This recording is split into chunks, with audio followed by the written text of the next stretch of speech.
Hello mates, and welcome to another Free PC Games Weekly Roundup. It looks like Prime Gaming has completely changed its name now. It prefers Amazon Luna if you don't mind, thank you very much. It actually surprised me this week, not from the games it's giving away, but from the games it's offering via the streaming service. It's streaming Indiana Jones and the Great Circle, Hogwarts Legacy and Kingdom Come Deliverance 2. 3 big games from the recent past. This week we've got 5 games, most of which carry on the spooky Halloween theme. But before we get spooked, please do like the video if you end up enjoying it, and consider subscribing. Okay, let's bring on the spooking in. Our only game from Epic this week is Fear the Spotlight, a horror puzzle adventure game available until the 30th of October. In this 2-chapter game that takes most people 4 to 5 hours to complete, we follow 2 protagonists, Vivian in the first chapter and then Amy in the second chapter. This pair of schoolgirls sneak into their school after hours, planning to hold a séance in the library. Unfortunately for them, the school tragically burnt down 20 years before in mysterious circumstances, so things go very wrong. As Vivian, in the first chapter, you need to go and find Amy, who completely disappeared. You have to guide her through a spooky recreation of the school, picking up objects to solve puzzles along the way.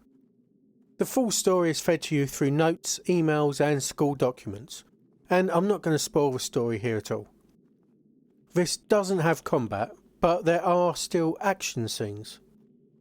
Spotlights search for you and will damage you if they land on you. So, you really do need to fear the spotlights, they can kill you. This leads to plenty of tense cat and mouse chases, with you playing the mouse obviously, where you have to crouch under tables and hide behind boxes. Fortunately, a single hit isn't enough to down you, but it will damage a Silent Hill style health or mental health meter, depending on who you're playing, which can be topped up with an inhaler for Vivian or incense sticks for Amy. There are a limited number of these though, and you need to find them in your travels. If you die, the checkpointing system will bring you back pretty close to where you fell, so you never really lose too much time. You'll need to solve a series of puzzles and collect the right items into your inventory to make progress as you uncover the events that led to the fire, and more details on the individual characters that you play and their own relationships. The second chapter is only unlocked after you finish the first one, and I'll say no more. This game has a specific style, one that I'll call PS1 on a CRT. It even replicates the wobble on character models and camera movements that were a restriction of the power of the console, and the grainy look of those old CRT televisions. Bit worse than they really were though, I'm going to say that from experience. These visual effects can be toned down, though you're still going to be looking at PS1 polygons from back in the day. There is no soundtrack, the school is eerily quiet, save for odd noises that you can hear from time to time. There is full voice acting. It seems to have been a deliberate choice not to put a soundtrack on. Fear the Spotlight did well with critics, sitting at an 80% on OpenCritic and 83% on Metacritic, though the PC reviews for some reason were lower here at only 74%. It was generally seen as a good, if uninventive, recreation of PS1 horror adventure games. The graphics added to the general uneasy, spooky nature of the environment, though it wasn't seen as particularly scary. Creepy and spooky is what I read far more than scary. The word tense was thrown in a fair bit for the stealth sections though. The puzzles were considered on the easy side, while most people found the narrative well written and the characters likeable and engaging. The short running time was an issue for some people, considering the original $20 asking price, and most people's opinion was that there was very little replayability. Over on Steam, it's at an overwhelmingly positive, with 97% of people recommending it overall, and 90% even from the latest reviews. I saw a lot of people calling the game cozy in these reviews, which kind of ruins its rep as a horror game, no? People still found it creepy, but not so much that a few mentioned how suitable it would be for kids, as like an entry into the horror game world. There's a lot of love for the low poly graphics, the fun but simple puzzles, and the story, characters and voice acting. I finished both chapters in around 4 hours, though I did have the benefit of seeing about an hour and a half playthrough of the first chapter, which definitely saved me a bit of time even though it was like a year ago. I enjoyed Fear the Spotlight. I didn't like the graphics. I turned all of the polygon wobbles down. I mean, there's a reason we improve these things, you know. I like the story, though some of the notes that were supposedly written by kids felt a bit off. More like an adult's idea of how kids talk than how they probably really talk. That's how it felt to me anyway. Still, as I said, I like the story and I like the characters. And I wanted to see it through to the end. I wanted to see what happened to them. I did think the puzzles were easy, as most people said. And as I'm talking about this now, a couple of days after I finished it, I can't remember any of them. I just got a general feeling that they were fine. The stealth sections could be a little tense, but also weren't particularly hard. And some of the visuals gave the game a decent atmosphere. There's plenty of out of the corner of your eye movement and such like. This is a horror puzzle game for people that don't really like horror, they just like spooky, and don't want to be held back by tricky puzzles. And that's not a criticism. I thought the story and atmosphere set up by the game was good enough to keep me engaged, even if I was never scared or stumped by puzzles. So, if you fancy a quick, creepy puzzle game, Fear the Spotlight is a definite recommend for me. Our first game from Amazon Luna, I guess, is True Fear Forsaken Souls Part 2, which is available until November the 26th via the Good Old Game Store. This is the second of a trio of games. And hopefully you know part 1 was given away last week and is still available. I'm not going to rehash what the game is, I did that last week, so if you want to know, go back and take a look. It's the same puzzle horror game that has a strong focus on narrative and has plenty of cutscenes to provide some scares. There are a few differences in part 2 that I want to talk about though. First thing to notice is that this is no longer a hidden objects game at all. The option to switch on those hidden object puzzles is gone completely now, with only the contain single screen item use puzzles. Second is the inclusion of very slightly more granular difficulty options. They've separated out the difficulty settings for puzzles from the general options to show hints, skips, and the indications on the map that tell you where an interactable object can be used. That means you can have all of the help functions on while still upping the difficulty of the puzzles that most people found a little bit on the easy side in the first game. The last big change is the length of the game. This one sits at around 9 hours normal completion time, even without bonus chapters, which is getting on for like 50% longer than the first. There's only 4 reviews across the 2 critic sites, which overall give the game an 81%. A little better than its predecessor. Those few critics really enjoyed the creepy atmosphere and found the story compelling. The upgrade to cutscenes was mentioned, as was the improved quality of the faulty puzzles. Those over on Steam that reviewed the game agreed with all of those things, giving it a very positive 93%. So agreed a bit more, I guess. There was minor criticism for some bugs and the lack of an ending, again. Obviously there's a part 3. People also didn't like the removal of the hidden object puzzles, but overall, people loved the improvement over the first. Those that didn't like the game as much spoke of grammatical and spelling errors, which honestly are common in these games in my experience. It seems to be part and parcel of them, frankly.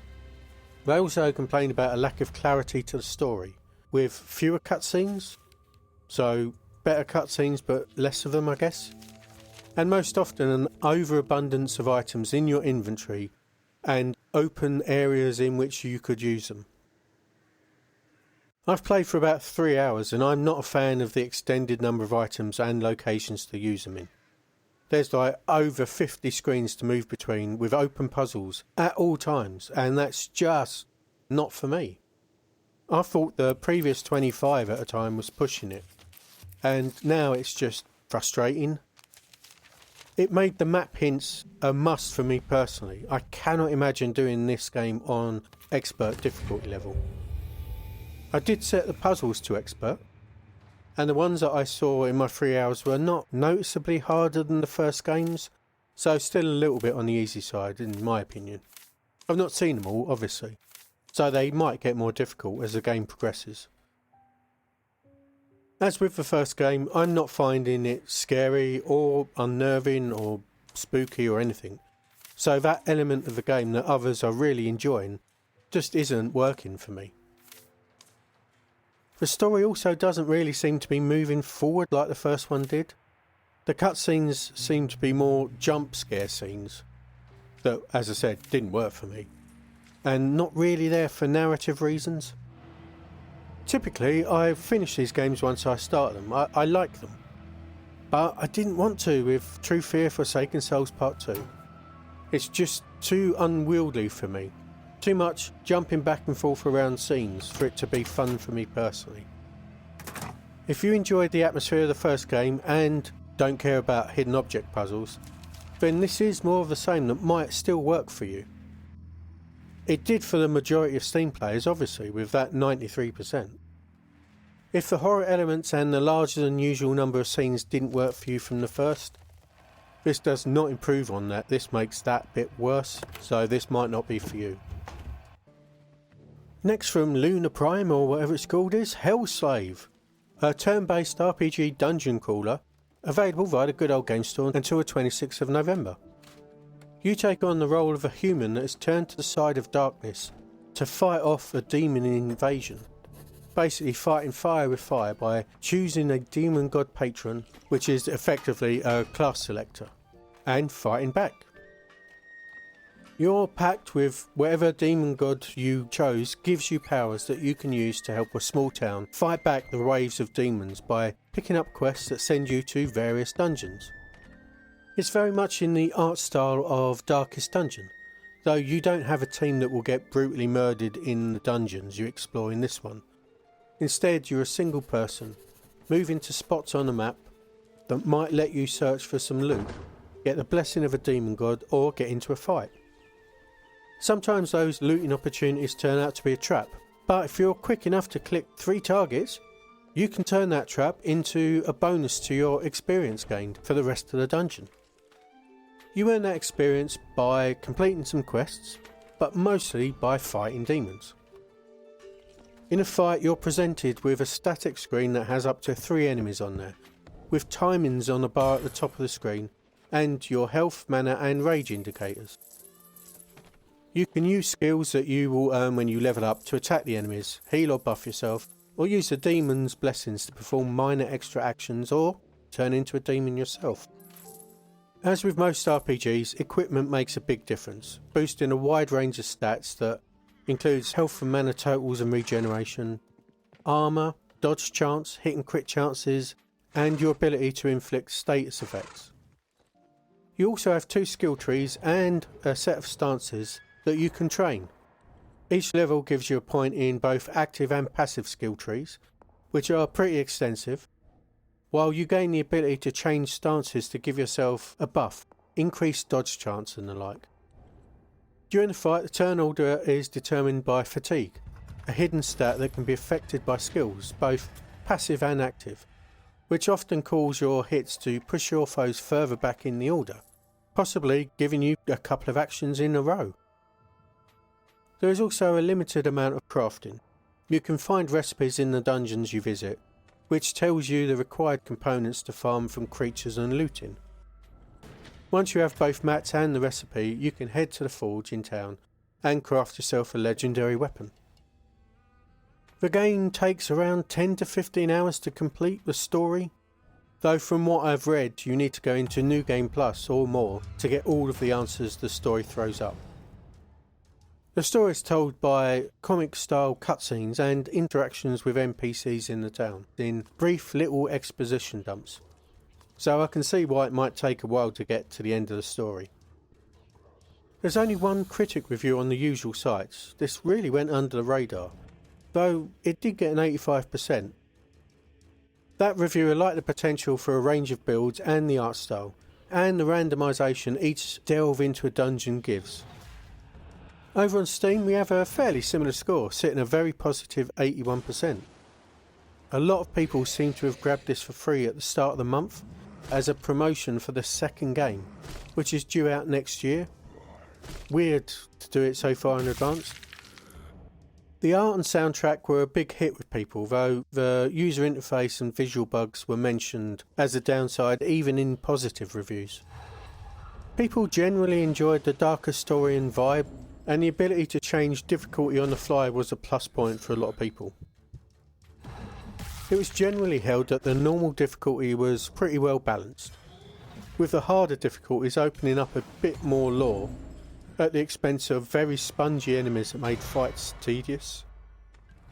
While people enjoyed the wide range of loot available, many felt that there was too much repetition in what you could pick up, which made inventory management a bit of a chore. The range of skills and item abilities made people feel like there's a wide range of possible builds to play around with. It should be noted that the developers made a lot of changes and improvements to the game since some of the earlier reviews that are now like 3 years old, so some of the issues with bugs will have been fixed by now. I've played for about 4 hours, and while I'm enjoying it, it's not without problems. I've hit level 10 out of a cap of 30, and gaining new levels is now feeling really slow without some serious grinding.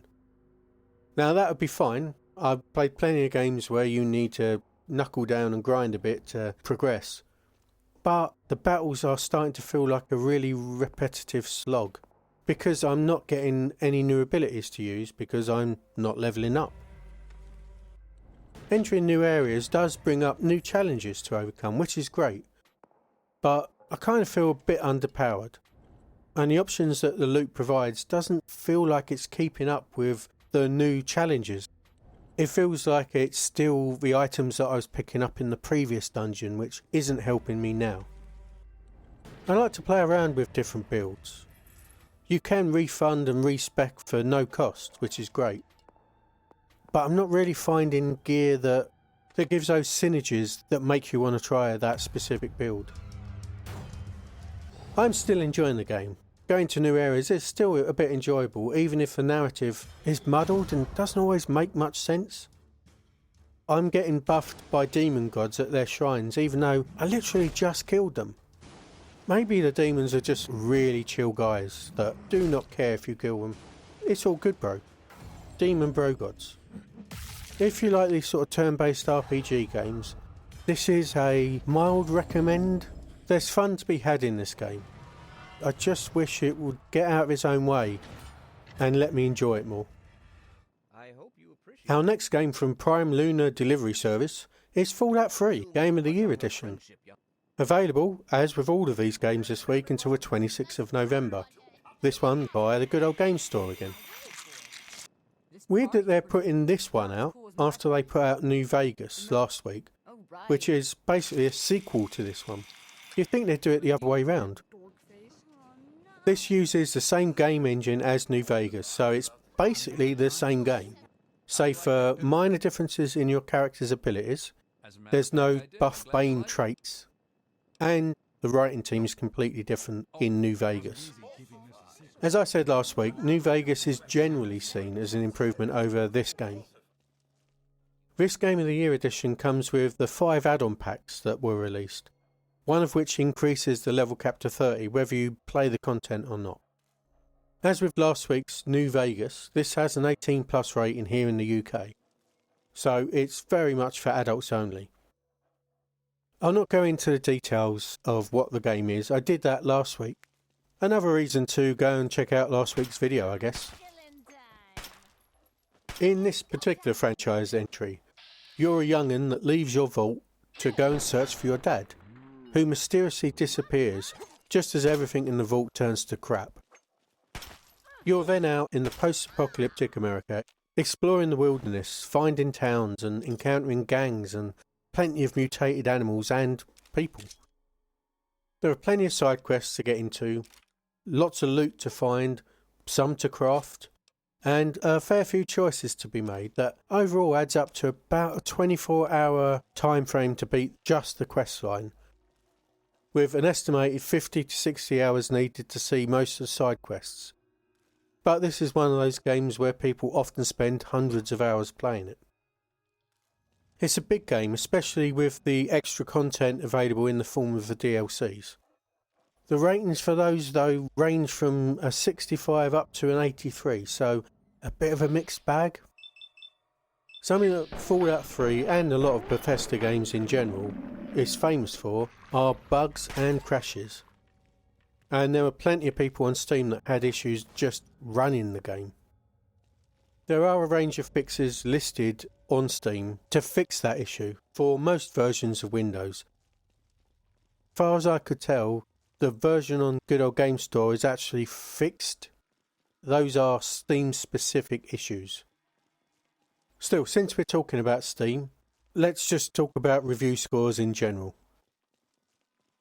The scores from critics are from around the release date, back in 2008, so they're not going to quite reflect how people see it now.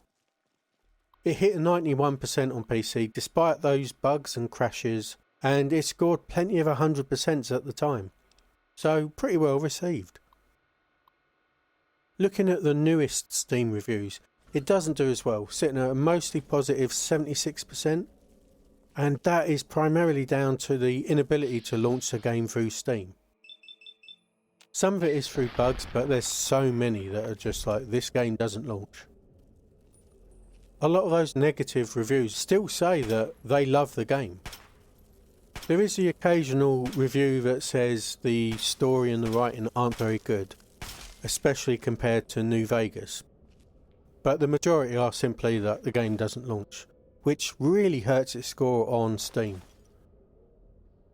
There are a whole host of mods that fix some of the bugs in the game, but the general advice if you play Fallout 3 is to save often, and I'm going to add save to different save files.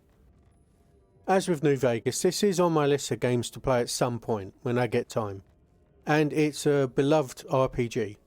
So if that's a genre that you enjoy, this should be on your list of games to play in my opinion, or at least try to play. Just remember, the game has more bugs than the rad roaches, and you can't shoot some of them. If you were disappointed that the second chapter this week of True Fear left out the hidden objects puzzles, don't worry. We have Lost and Found Agency 1 Collector's Edition, a genuine true hidden objects puzzle game, available through the Legacy Game Store until, you guessed it, 26th of November. This does away with the object use part and story and simplifies things.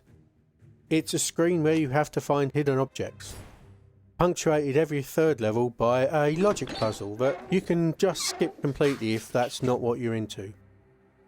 You have 4 sets of things to find on each screen. There's the usual list in the bottom centre of the screen, which varies between a list of named items to find, patterns that you need to find matches for, silhouettes of objects to find and sometimes need to be dragged onto the screen to complete another item, like finding a violin then matching it up with its case to put it away. The second set of items are silhouettes that are in a separate box to the left, and you typically get 4 or 5 of them, one at a time. The last set is a single special item that's in a panel to the right that's easily missed. It has an arrow that you need to click on in order to show you the actual object. Some items you need to find require extra steps. You might need to click on an area to uncover the item. You get a score for the items that you found, but not on the time you took. So even if you do want to get 3 stars, which is find all sets of items, you can sit back and relax and not worry about the time. There's a hint on a timer that points you to an object if you get stuck, and you can skip the logic puzzles completely. That's it. It's a really straightforward game that actually introduces you to the different types of mechanics as you go along.